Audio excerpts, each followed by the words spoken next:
All right, so we are recording. It is time to introduce to you all our amazing panelists. I have the pleasure of introducing 4 incredible panelists today.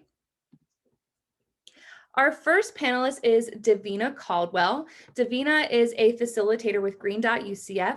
She has been with the program since the spring of 2019. She is a trained victim advocate and crisis responder and a member of the Florida Crisis Response Team. She's passionate about violence prevention, bystander intervention, and ending intimate partner abuse. She hopes that Green Dot UCF can make UCF the safest campus in the United States by training all students, faculty, and staff how to intervene even with their barriers. Green Dot UCF has reached more than 30,000 students, faculty, and staff through events, overviews, and trainings over the last 5 years. In her time off, Davina loves to go to Epcot or walk her cat. You can meet Davina at one of Green Dot UCF's many trainings throughout the academic year. Our next panelist is Miss Jessica Baker, pronouns she, her, hers.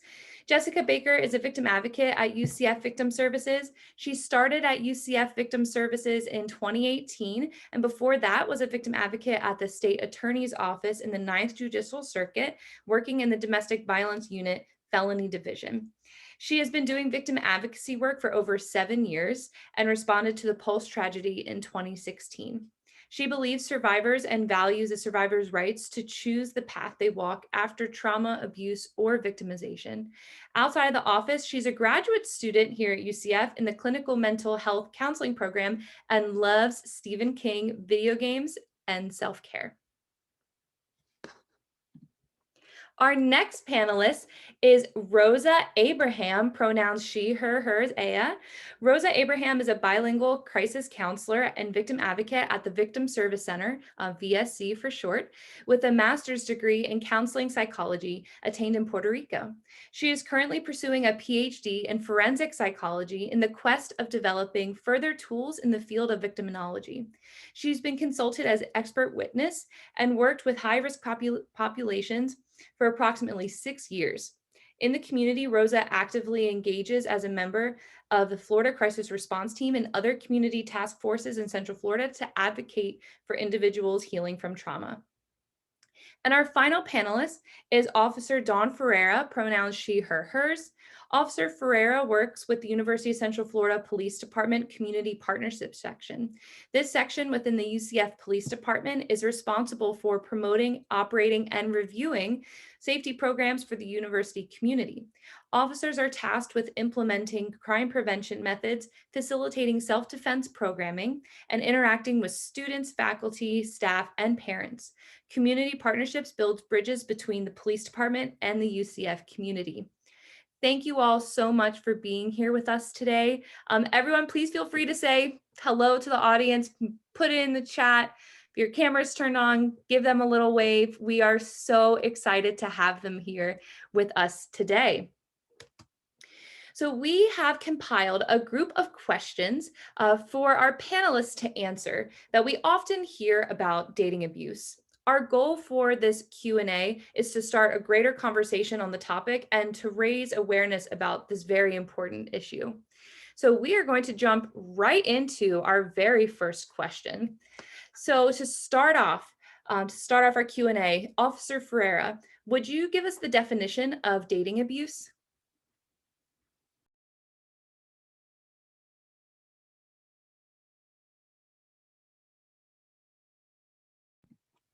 Officer Ferreira, I think your mic is still muted.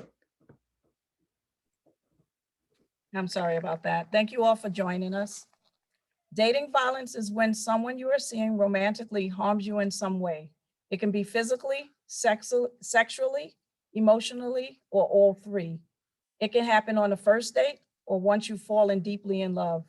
Dating violence is never your fault. Dating violence is very common in the United States. It can happen to any gender.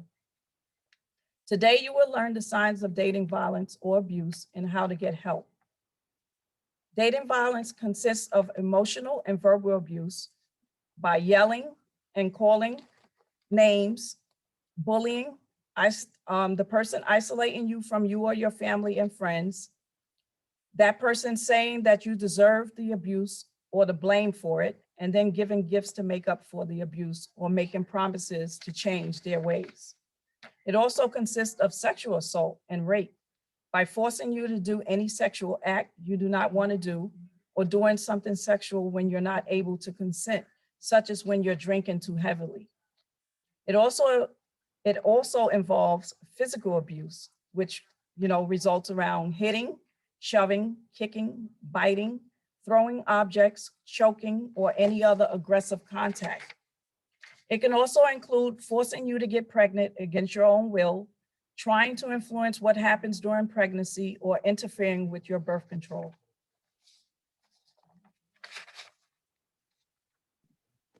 Thank you, Officer Ferreira. You're welcome. Our next question for our panelist, who is a crisis counselor, Rosa, why would you say it's difficult for someone to leave an abusive partner? Thank you for joining, everyone. It's a pleasure to be here. I always consider when we're talking about dating violence, the conceptual definitions and then the practical ones and the experiences that we actually encounter when we are evaluating dating violence. So conceptually, there's many risk factors that lead to someone continuing in a relationship that is not reciprocal, meaning that there's some kind of abuse. But then there's also the areas that the person might have circumstances that interfere in their ability to retrieve due to maybe financial hardship or emotional dependency. It could be cultural values, religious beliefs. So I always like to emphasize on the complexity of cases that we may encounter and mitigating those myths that we know in our community as of maybe we see a case on the news or we see cases near in our community. And we are always doing that practical immediate judgment, right? We're hearing, oh, she could have called the police, or this could have happened in different scenarios of possibilities. But the reality is that dating violence is much more difficult than what we see.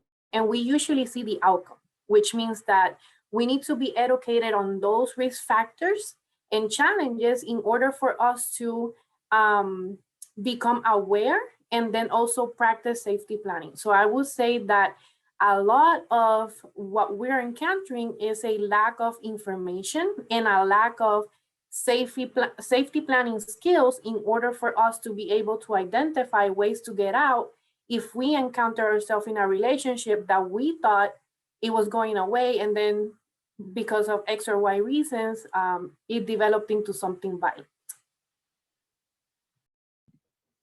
Thank you so much for sharing. That was incredibly informative. Davina, how could a couple work together to make a decision in a relationship? Hi, everyone. There are 3 things that couples should keep in mind and discuss. That's talking about your expectations, setting boundaries, and fostering open communication. Having an honest discussion about what you expect from a partner in a relationship at the beginning of the relationship. For example, saying, I expect that we will make decisions about this relationship together and that we will talk about any new aspects of relationships before we affirm them. Setting boundaries. This goes hand in hand with discussing your expectations. Do you need to have one day a week that's just for you to do your schoolwork or catch up with your friends without your partner? Talking about location and password sharing before you share that information with your partner. For some couples, sharing location might be the way that they stay in touch when they can't actually speak or spend time together. It's a way for them to know my partner is safe because I can see where they are at home. However, we all have a boundary that we don't want crossed, and it's important to be open and honest about that with your partner. You can tell your partner, I don't really feel comfortable sharing my location with you, but that doesn't change how I feel about you. It's your right in a relationship to feel respected and safe at all times. You can also agree to share your location, then later decide that you don't feel comfortable with it and no longer wish to share that. The best way to make decisions in a relationship is to have an open line of communication. When you sit down to talk with your partner about boundaries, things that bother you, or other things that you want to reconsider in your relationship, the best way is to listen with your open heart and open mind. The best way is your mind, your heart, and your ears Jealousy is a natural human emotion, and everyone is going to feel jealous at some point in their life, but jealousy can cross a line into possessiveness. So it's really important to talk about things that bother you and to not bottle them up. Communicating openly and consistently is really the best way to ensure that you and your partner are on the same page of your relationship at the same time. And to know that when you move forward in your relationship, that you're going to continue to openly discuss your boundaries, your expectations, and your feelings. Thank you, Davina. So far we learned about what dating abuse is from Officer Ferreira. Rosa talked to us about how difficult it can be to leave a relationship, and Davina has talked to us about how couples can work together to make decisions about the relationship. So my next question is going to be for Jess, our victim advocate, Jess Baker. Jess, are there signs to show that a partner could become abusive in the relationship? Hi, Laura. Yes, when we look at assessing if a partner might become abusive, there's some things that can show or predicts someone's behavior. I'm sure a lot of you all listening might have heard the term red flags. That's normally what we look at when we're trying to assess someone's behavior and could it escalate to being abusive. So some of these red flags that we can identify it's not an exhaustive list, but come out as far as jealousy in a relationship, wanting to be the most important person to you. You know, no one is gonna be like I am with you. And, you know, I don't like you hanging out with those people because I wanna feel more important. So I'm jealous of any other things that might threaten our relationship. Controlling behavior is another one. You know, wanting to control what you do, where you go, make decisions for you in that relationship. Another one that we see is being just disrespectful or cruel to others. So we might see them punish children or animals excessively to where it's cruelly done. We also can see as a red flag, playful use of force during sex. So is that making sexual or degrading jokes at your behest, or sulking or getting angry if you're not wanting to be intimate to try and manipulate you in complying with that sex activity? Or is there just little or no disregard for you even wanting to engage in intimacy with them? Rigid sex roles is another flag that we see. Do they believe that you might be inferior, you know, that men might be superior, so that it puts you lesser than them in the relationship and not an equal partnership? We also see wanting to be quickly involved. So pressuring you quickly to become more serious, or pressuring you for a commitment. I want you to move in. We've only known each other for a brief period of time. We also see the Dr. Jekyll and Mr. Hyde persona. So they might be nice around other people, but behind closed doors with you, they turn into a different person. We see past battering. So we've heard, you know, my ex was just crazy. I had this incident that happened with them, but it was really their fault. Or so they bring up being violent before, but shifting it and trying to really explain that it really wasn't like it was. Isolation, if they're trying to remove you from people that support you so that it's only them that you have, that's another flag that we see. Do they break or strike things when they get angry? Do you see them take their frustration out on physical objects or your personal belongings? Do they blame others for their actions? When we see somebody that's potentially abusive in a relationship, they have a hard time taking accountability for their own problems. So we'll see a lot, well, you made me act that way. If you didn't do that, I wouldn't have responded that. So there's a lack of accountability with them. And same with their feelings. You made me angry because you did this or that. And another important one we see is hypersensitivity. So are they always on edge and looking for a fight? Are they easily offended in the relationship? Lack of confidence. So those are just an example of some flags that we've seen that can show a predictability for some sort of abuse that might occur in a relationship. Now, a follow-up to that question, how might alcohol, drugs, or mental health issues contribute to abuse in a relationship? And this is a great question. We get this a lot when it comes to abuse in a relationship, because it can be kind of difficult for individuals to kind of separate them.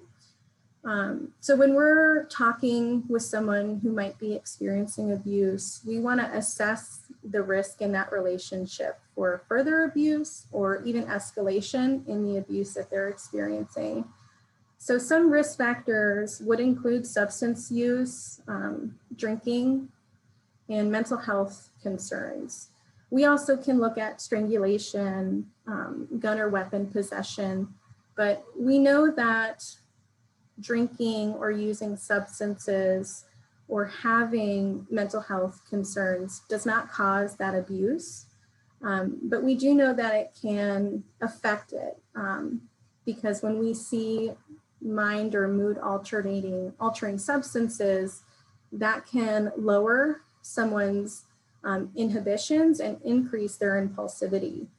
So that can escalate to life-threatening situations. So we see that, and we see it as concerning when it's paired to somebody that's with someone that's abusive.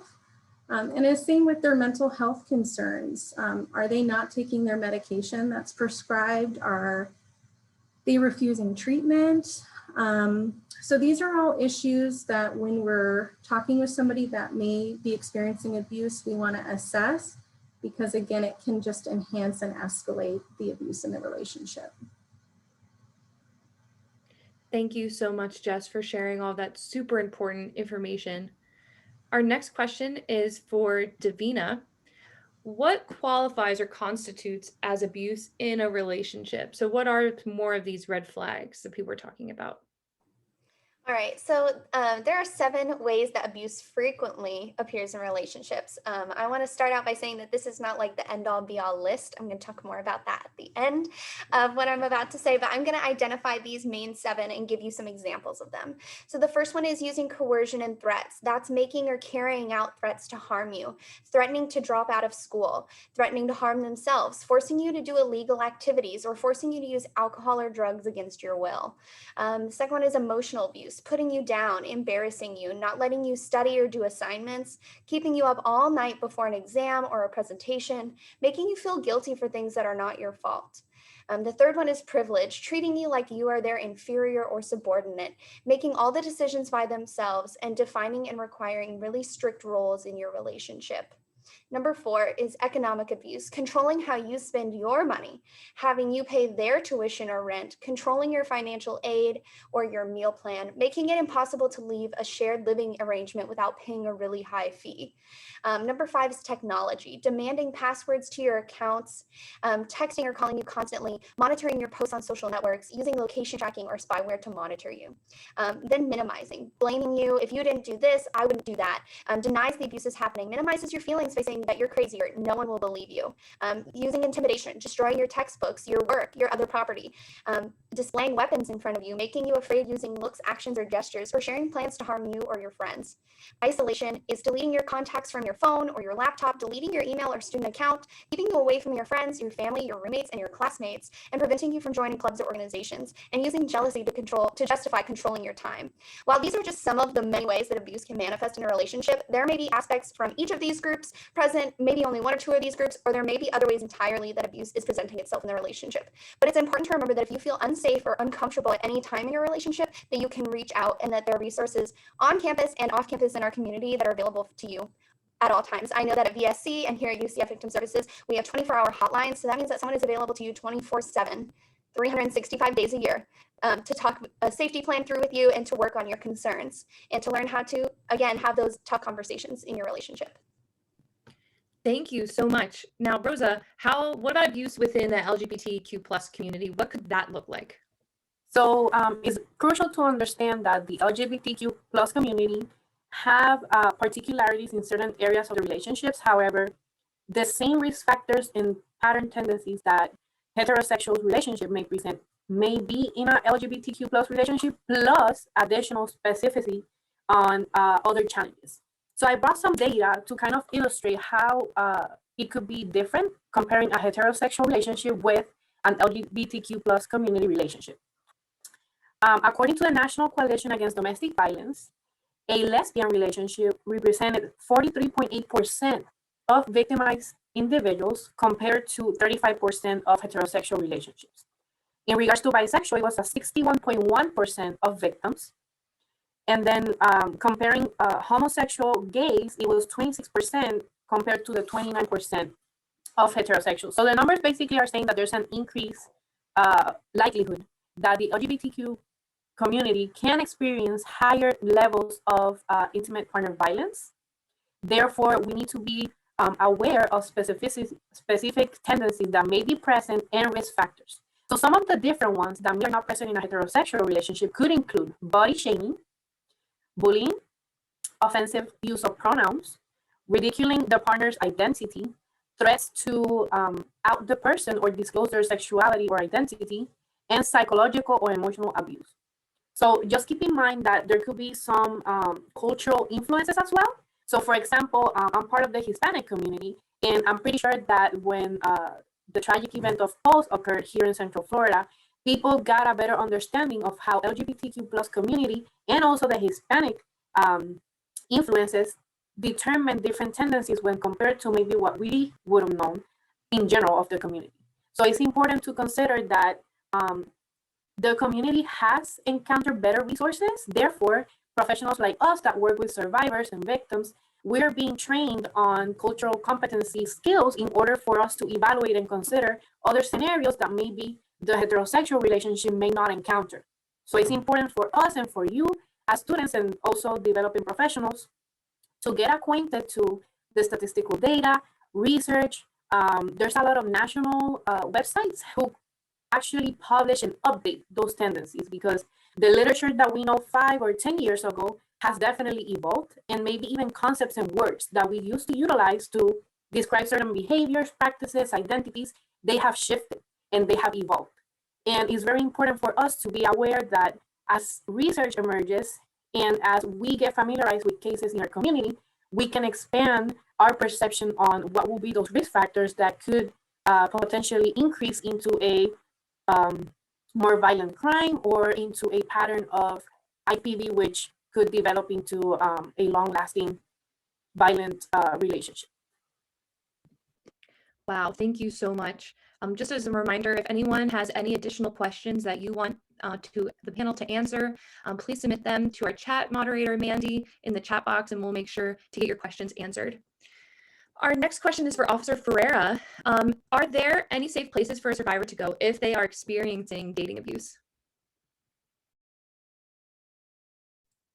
Yes, there are. I'm going to go over several different ones that we have, and I'm going to start with UCF Police Department. In all cases, if there is an emergency, you want to call 911 first. Non-emergency, you can call our non-emergency number at 407-823-5555. So one of the places that you can go to is UCF PD, which our main office is located at 3610 Weaver Drive. In that building, we have like a safe room. So it's not your typical room where we would do any type of interviews or where you can come in and tell your story or share your story. It's like a room that you would have in your own place, like a living room. So we call it a soft room. We also have a soft room at our downtown campus, and you will get the same services that you are provided with on main campus. You'll get the same services downtown. So when you go to, when they take you to one of those rooms, you can always ask for a victim advocate, or you can ask just to, speak with a detective. It's always your choice. We also have 3 liaisons within the police department that's dedicated LGBTQ plus liaisons: Officer Ashley Gonzalez, Officer Monica Quimbayo, and Detective Bianca Becker. They are the liaison within the police department. And like I said, the police department is also a safe zone because we had training regarding the LGBTQ plus communities. I am part of Community Partnership. We also have an office inside of the student union. Within that office, we have a sergeant who is Sergeant Casepole, Adam Casepole, Officer Joe Witherspoon, and Officer Arietta Cavaja. So we're located inside of the student unit on the first floor, room 153, across from the mass office. Also, other places that are safe zones for you and safety places, you can also go to Victim Services, Student Care Services, Office of Institutional Equity, counseling and psychological services, student health services, and the Nice Helping Nights Pantry. So all of these places will give you different types of care. The Student Care Services offers guidance, resources, and referrals to UCF students who experiences distressing situation which impacts academic or personal success, and they're located in Farrell Commons. Office of Institutional Equity, they won't tolerate any type of sexual misconduct or interpersonal violence which occurs on or off campus. So this includes sexual harassment, stalking, dating violence, domestic violence, and sexual assault. You can go to them also. Counseling and psychological services, they're available 24/7. Someone would be in contact with you if you call them, so you can get that 24/7 care. And it's free. Student health services, services include primary care, dental care, specialty care, or any type of pharmaceutical care that you may need. The Nights Pantry also, they will provide basic needs such as food, clothing, and personal hygiene in case you weren't able to get those things because you're going through domestic or dating violence. I just want you to know that you are never alone. We all care about you and we want to ensure your safety. These presentations are here to educate you and to educate me, and it makes a better you and me when we all are on the same page and we're educated about the different things that go on regarding dating violence or dating abuse. Thank you so much, Officer Ferreira. It's amazing to know about all the different resources that UCF has to offer, and even our external community partners as well over at BSC. I want to give a little bit of time now to see if anybody has any additional questions for our panelists before we move on to a scenario. If you would like to ask a question, feel free to raise your hand. As a reminder, you can raise your hand by selecting your name in the chat feature and select raise hand, and we will unmute you. We will also have time at the end, time permitting, for you to ask any questions as well.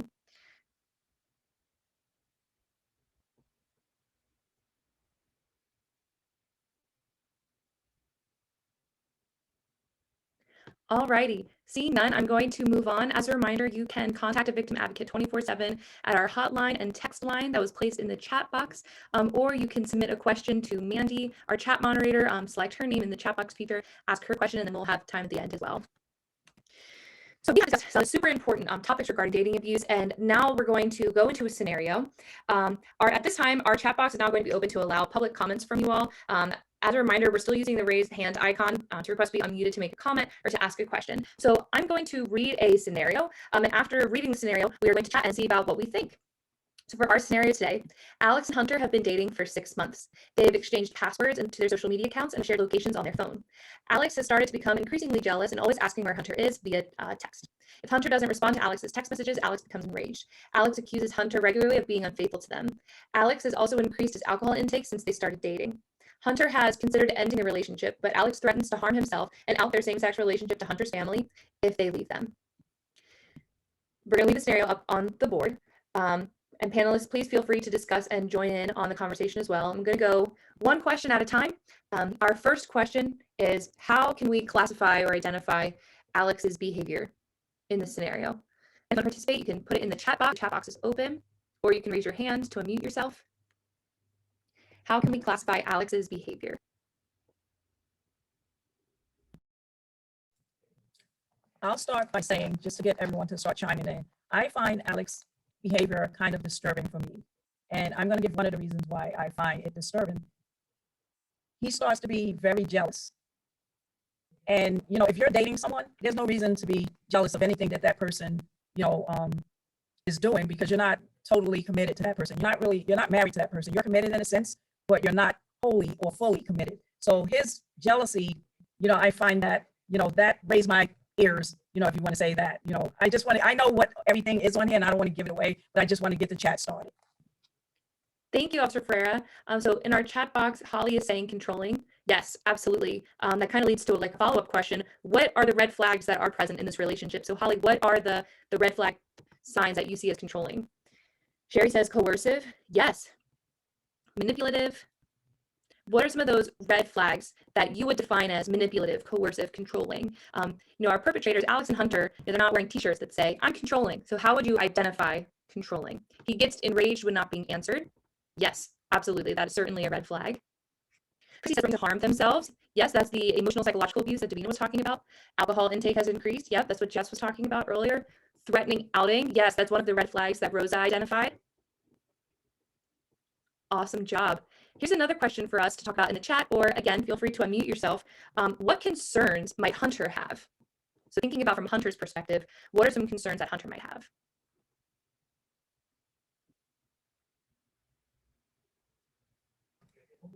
I'll start with, Oh, Russell saying being worried about Alex hurting himself if he leaves, sharing locations. Yeah, so those are two very big things to be worried about.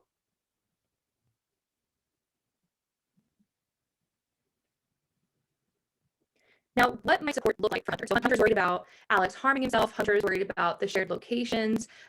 What might support like Hunter who wants some additional resources and help for this? Laura, I did just want to jump in on the previous question. I'm sorry. One of the concerns that Hunter might have, I think, when we talk about sending to out somebody, I know from our office, when clients come in and they're experiencing abuse, those types of concerns that Hunter might be feeling are the main motivating factors for someone to seek assistance. So you guys are doing an amazing job of talking about these red flags, because that's really what's affecting Hunter, right? The outing, the coercion, manipulation.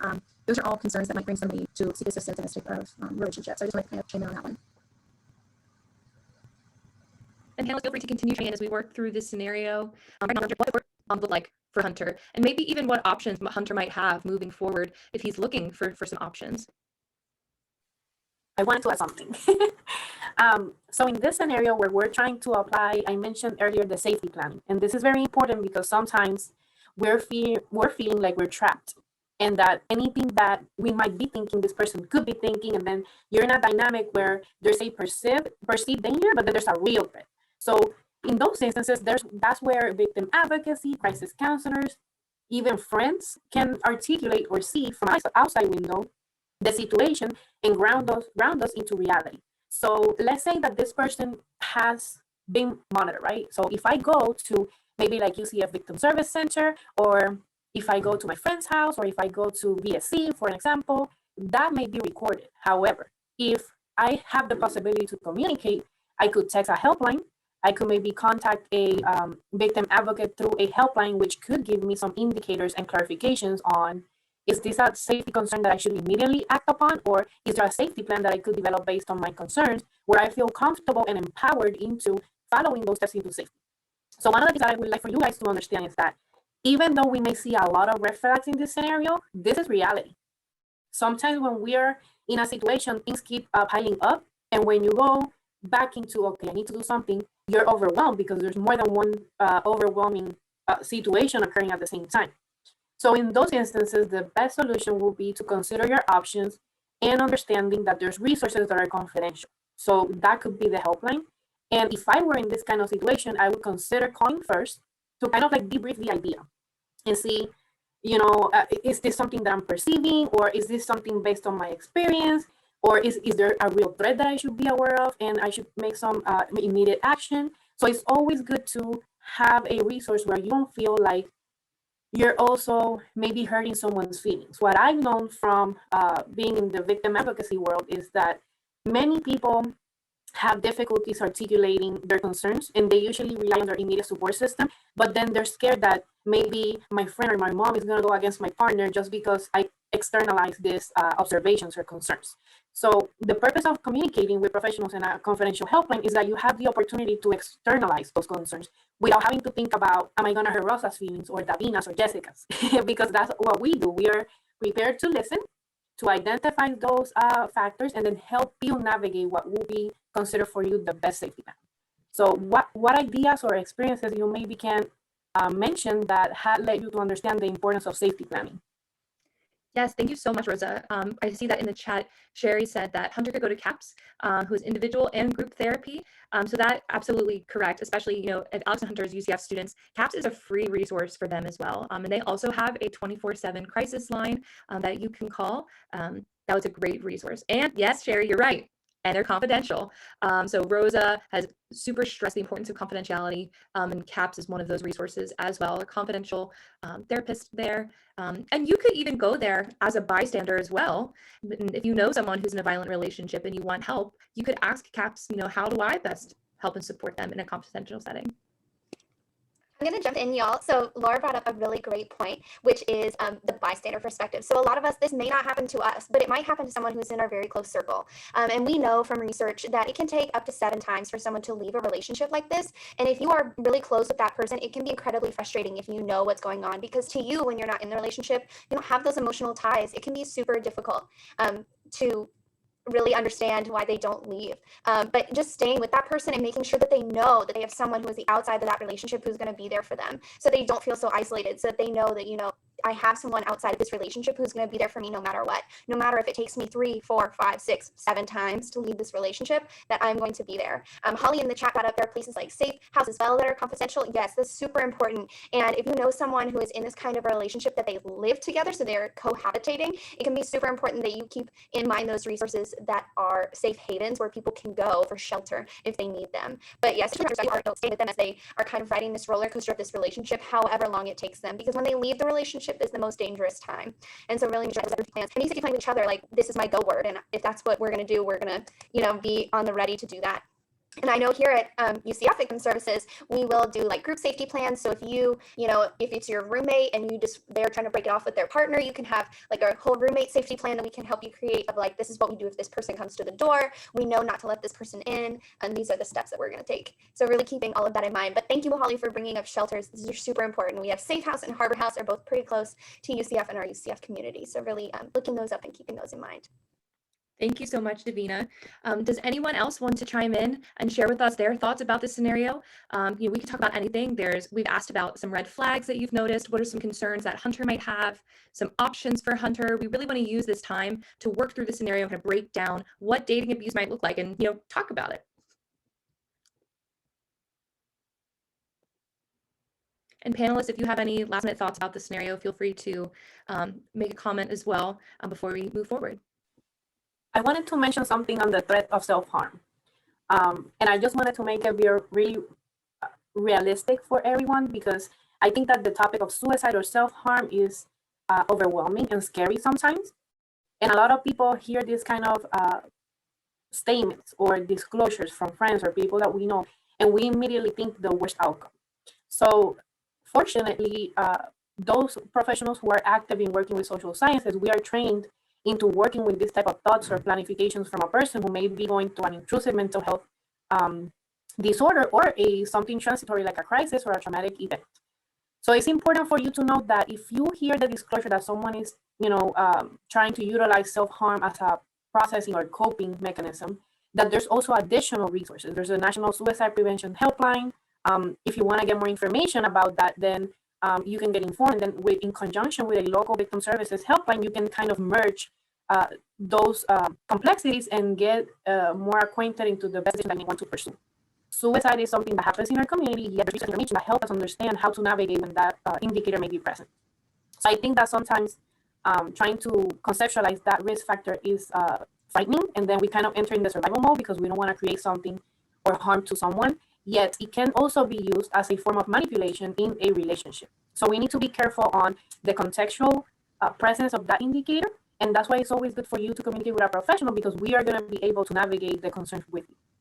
Yeah, Rosa, and I want to jump right on that. I think that's such an important topic that you brought up, that we hear that a lot, especially if we have a client that's left a relationship. We do see that the perpetrator will say, can you meet me one more time? I need closure, and if not, I'm going to hurt myself, or I'll kill myself if you leave me. When you talk about manipulation in relationship, that is something that is so common that I think is not talked about enough. And that can be very difficult for a survivor wanting to maybe take the step for themselves, but then feel conflicted for the care that they have for their past partner. So we always talk about with safety planning, if that's something that comes up, let law enforcement go to that person, assess them, make sure they're safe, because that's a very dangerous situation. If they are at that point where they went in their life, we don't want someone that they've been violent to around them, where it's just been them at that critical point. So that's a great thing to make sure that we talk about, that if someone does make that threat, let's have a professional go out and assess them and not have them in their reach. And it's not for you to figure out, it's for us as law enforcement to figure out, because you never know if this person is manipulating like that and keep using another person. You don't want to be the person caught in between that. So, leave that to law enforcement. Always call 911 when you get into those type of situations. Thank you all so much. And Dawn, I saw you shared in the chat about the Marriage and Family Research Institute on campus that also offers free resources, absolutely, as well as Project Harmony. Now, Sherry's saying the perpetrator may feel they have nothing to lose when they threaten suicide, so very dangerous for the victim. Yes, when it gets to that point, oftentimes what we see is perpetrators will say and do whatever they can to try and get the victim's attention, and a lot of times it's threatening their own life. Thank you all so much for participating in our scenario. We hope that you learned something new. at time. We hope that you all enjoyed this educational workshop just as much as we did. If you're interested in learning more about the different topics related to intimate partner abuse, please feel free to register for the rest of the workshops in this series with the QR code on the screen.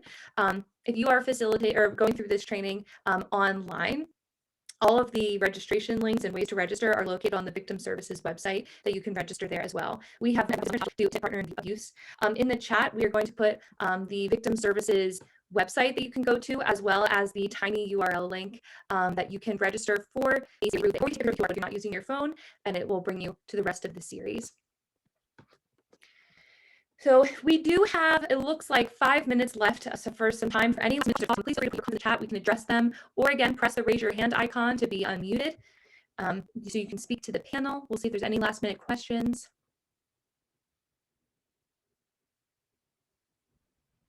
Alrighty, on behalf of Victim Services, oh, Holly, okay, how can I become a volunteer or possibly employee at Victim Services? Jess, you want to take this one? Okay. Sorry, so if you're interested in becoming involved with Victim Services here at UCF, you could have a website which is listed in the chat. There is going to be an internship part of that website that talks about all our interning and volunteering. This semester, because of COVID, we're not utilizing interns at this time, but if you go to the website, we might have some updates for spring. And if you're looking for employee, that would be posted through UCF Jobs. That's where all of our postings for employment are, LinkedIn as well. But that's where you would apply for any job at UCF, or with us would be UCF jobs. I think you can find that in the chat for you as well. Great question, Holly. Thank you so much. Any other questions before we conclude? While we got everybody on the line, I also want to promote the Green Dot Bystander Prevention Program, and Laura could get more into it since we're talking about dating violence, because that can help also when you have friends around and this stuff is going on. Yes, thank you so much, Dawn. So both Davina and myself are a part of our Green Dot UCF team, where we facilitate our bystander intervention trainings. All of our trainings are free and available to students, faculty, and staff. If you are interested in registering for one of our upcoming trainings, check out our website, green.ucf.com, and you can get registered for training. We'd love to see you all there. Thank you, Dawn. Any other questions? All right, well, on behalf of Victim Services, we'd like to thank our panelists so much and our audience for participating in such a great conversation today on dating abuse. Panelists, please feel free to say any parting words and place your contact information in the box so that audience can make connections with you if they're interested in learning more about you and your agency. As a reminder, UCF Victim Services is here for you all 24/7. If you or someone that you know is experiencing dating abuse, please call or text our hotline to speak with an advocate. Numbers are listed on the side for you, so our hotline's at the top, text line is at the bottom.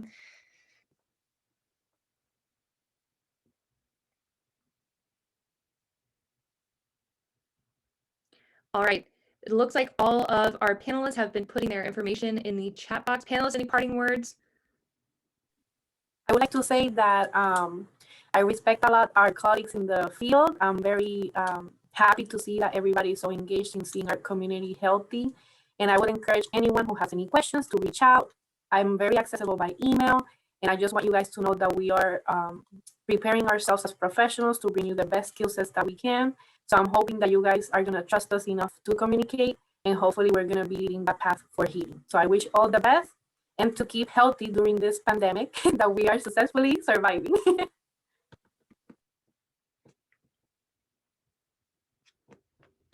Thank you all so much. This will conclude our dating abuse educational workshop. Let's talk about it. I'm going to be ending the recording at this time.